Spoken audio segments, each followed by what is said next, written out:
যখন তুমি নিজের রক্তের মানুষের দ্বারা কষ্ট পাবে, তখন তুমি একবার নবী ইউসুফ আলাইহিস সালামের কথা মনে করো।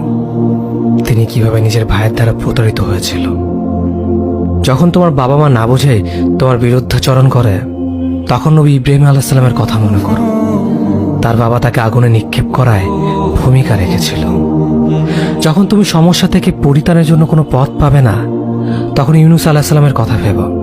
তিনি কতটা সময় তিমি মাছের পেটে আটকা পড়েছিল। যখন তোমার নামে কেউ মিথ্যা অপবাদ ছড়িয়ে দেবে, তখন মা আয়েশা রাদিয়াল্লাহু আনহার কথা মনে করো। তার নামে পুরো শহর জুড়ে কুৎসা রচনা করা হয়েছিল। যখন তুমি অসুস্থ ব্যথার যন্ত্রণায় কাতরাতে থাকো, তখন নবী আইয়ুব আলাইহিস সালামের কথা ভেবো। তিনি ভয়ঙ্কর এক ভাইরাসজনিত রোগে আক্রান্ত হয়ে তোমার থেকে বেশি কষ্ট পেয়েছিল।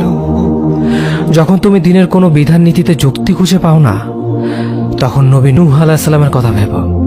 তিনি কোনো প্রশ্ন ছাড়াই মরুভূমিতে নৌকা তৈরি করেছিল।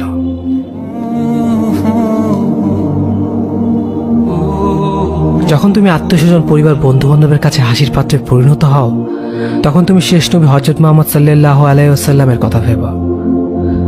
রাসূল সাল্লাল্লাহু আলাইহি ওয়াসাল্লাম বলেছিলেন, সবচেয়ে বড় পরীক্ষা দিয়ে সবথেকে বড় পুরস্কার আসে। যখন আল্লাহ কাউকে ভালোবাসেন, তখন তাকে পরীক্ষা করেন, এবং যে এই পরীক্ষাগুলো মেনে নেয়, সে আল্লাহর সন্তুষ্টি অর্জন করে। আর যে অভিযোগ করে, সে তার ক্রোধের পাত্র হয়। হে আল্লাহ, তোমার কথা মনে করা, তোমার প্রতি কৃতজ্ঞ হওয়ার এবং তোমার ইবাদত করার তৌফিক আমাদের দান করো। আমিন। যেভাবে তুমি সন্তুষ্ট হও, সেভাবেই আমাদের পরিচালিত করো।